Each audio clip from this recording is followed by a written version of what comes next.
What's up and welcome to this small video. Today I want to show you some really cool stuff that you can do with SERUM, and we're going to create a deep kick drum for like deep drum and bass or like some hip hop kind of like sound.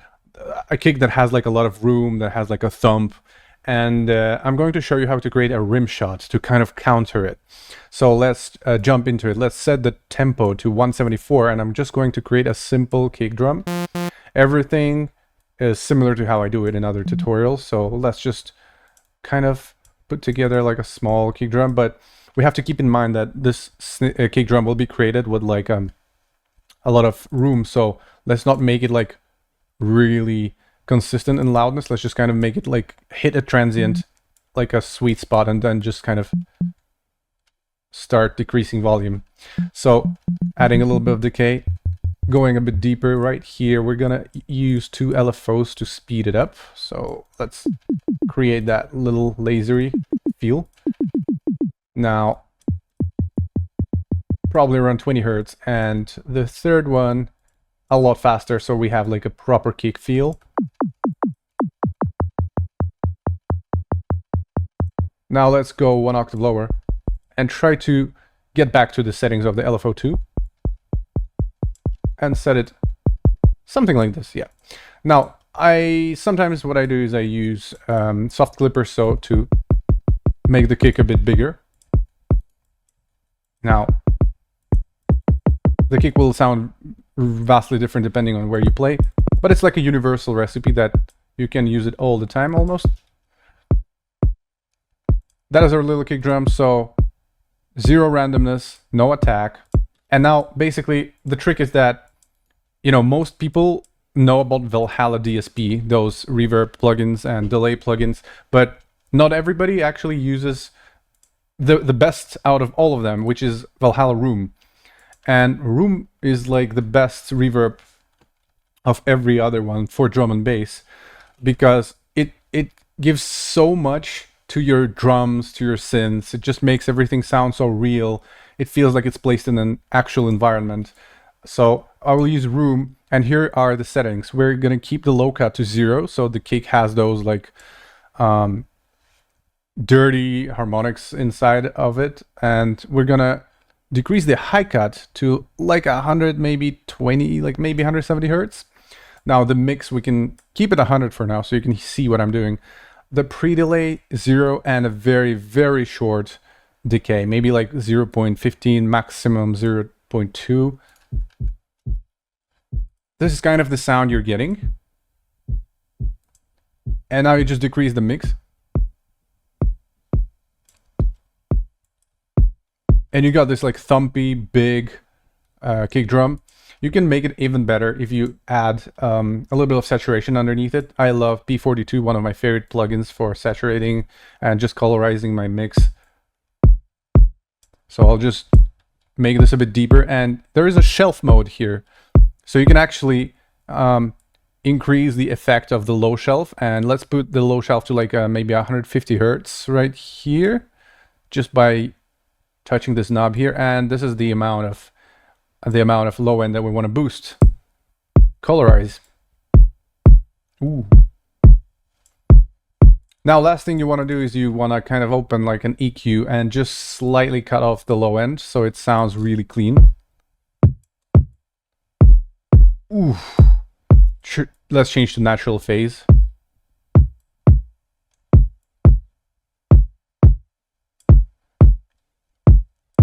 Right, let's see, maybe we want to do this in a, we want to cut it off maybe in a slightly different location. This really depends on the kick drum. And sometimes if like doing this makes the kick too crazy, what I do is I slightly reduce the, like I use a bell curve and cut out whatever precedes the main cutoff part. Sounds really clean, right? Now let's just use a limiter and put it to like max volume. Oh, that's a really clean kick drum, right? I'm really happy about this one. Now let's create a small rim shot to kind of counter it. This will be our main kick drum, and here's the trick with rim shot. Rim shot is usually done with 2 different attacks. So what you're going to do is create 2 sine waves with 0 randomness factor, kind of like this, but they will have a vastly different, like a transient location. So you will have a couple of transients. Let's create transient for, sorry, not the transient yet. Let's just create a level automation for both of them. And now let's kind of send this other one like way higher up. Now we're going to open a filter and we will take this, I don't know what PP, like peak filter, I guess, and give it a bit of a punch around 200 Hertz, 250. That sounds pretty cool. Next thing you want to do is add a little bit of noise, and this is where I usually go here and create like a little pre-delay on the LFO, kind of like this. And it has to be pretty fast though, because we're making a rim shot. That sounds pretty good. Now let's create a bit of attack. Sorry, remove a bit of attack. Let's make this a bit shorter. Awesome. Now I just want to add a lot of distortion here. Ooh, that's too much. That's pretty good. And basically this is like the fundamental. Now you want an EQ and you want to carve out the low end. And add more high end. Cool. I feel like the shape of the oscillator is a bit too squared. So let's just make sure that the sine wave sounds a bit more cleaner. Let's try different semitones. Yeah, this sounds pretty clean. Maybe a bit too much noise. Let's just keep it like this for now. Now, important part, we have to create harmonics. We have to create like weird resonance in the sound, so to make it sound more like a rim shot. So what I'm doing right now is I'm creating this like interesting peaks, kind of like this. You can do a couple.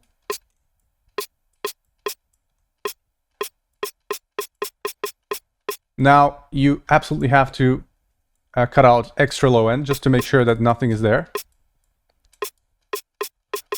Sounds pretty clean. And next stop is Valhalla Room. Right now, let's kind of start playing them together. Okay, it's a little too high, so let's go lower 1 octave. Okay, you can adjust it however you want it. It doesn't really matter. Let's make this a bit shorter. Now, we want to create a short room.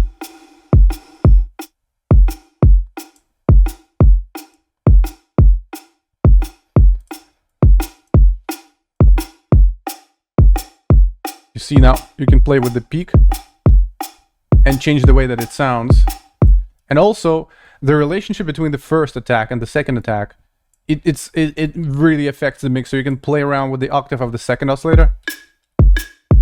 Okay, that's pretty cool.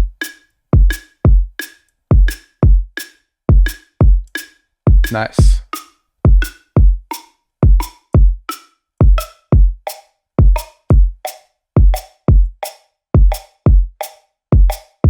Okay, this is getting a little bit better. Now let's add a bit of sausage fattener. This is what I used for this track. For this sound, sorry. So pretty much you got yourself like a rim shot. And now it's all about finding like the sweet spot, like where it sounds best. And for this you can use the cutoff and you can play around with these harmonics here.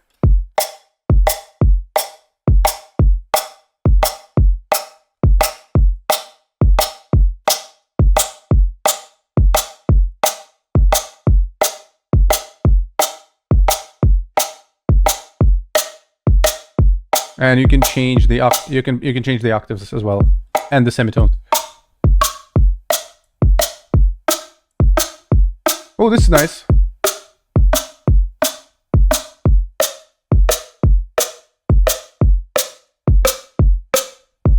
This is pretty cool. Like you can make the room really short.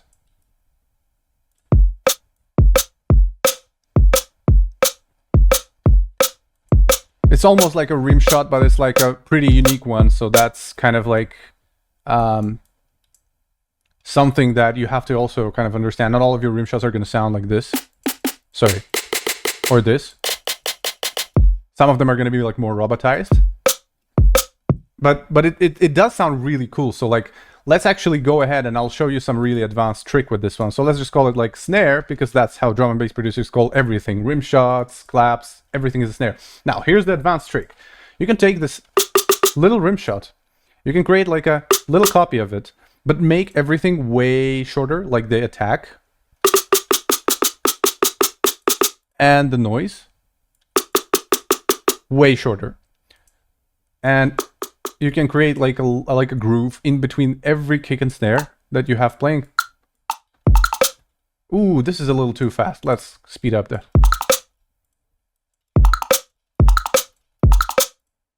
You should be like almost, you should not be able to hear the actual note. Oh, something like this.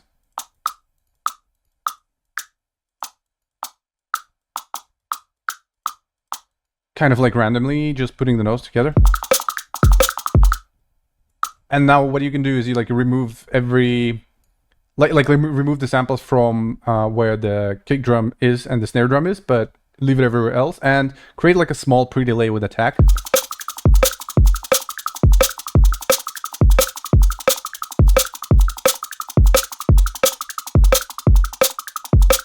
Like, let's move the octave lower. And this particular like cutoff, you can maybe even like automate it.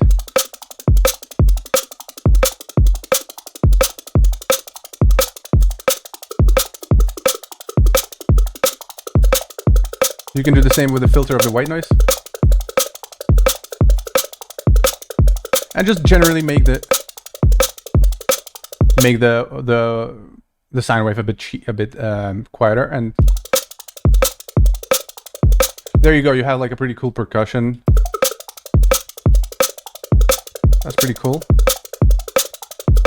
Like, you will start to see the bigger picture soon. Say we got these drums over here, and let's add like a little percussion noisy like sample or something like that. By the way, all these samples are available on my Patreon. The link is in the description. Now, let me play this for you.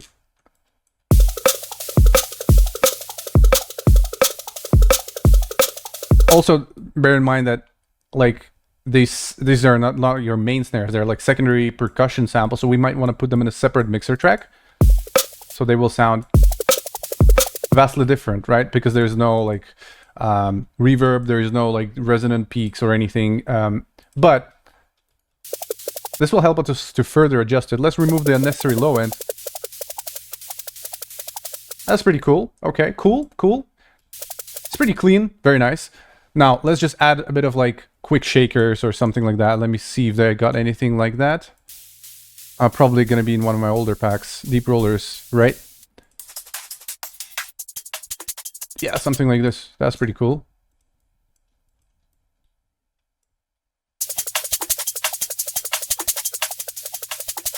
Ooh. Now we got the snares, we got the kicks, we got some percussion.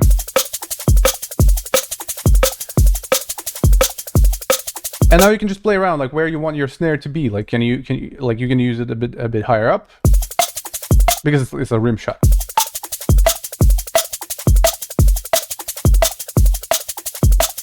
Let's make it less noticeably sine wavy.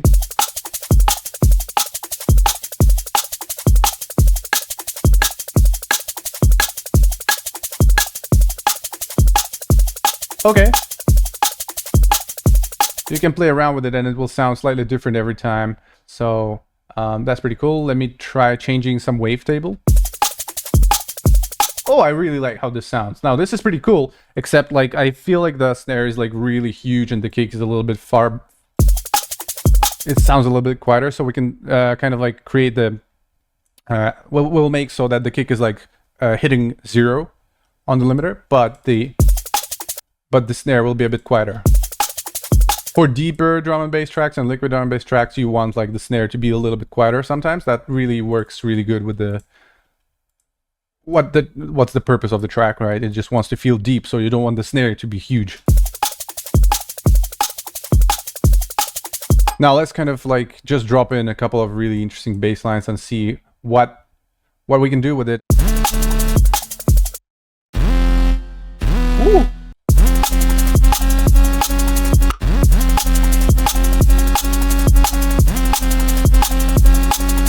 That's interesting, and maybe just add a different bass afterwards, like maybe some, ooh, something like this. Ooh, yeah.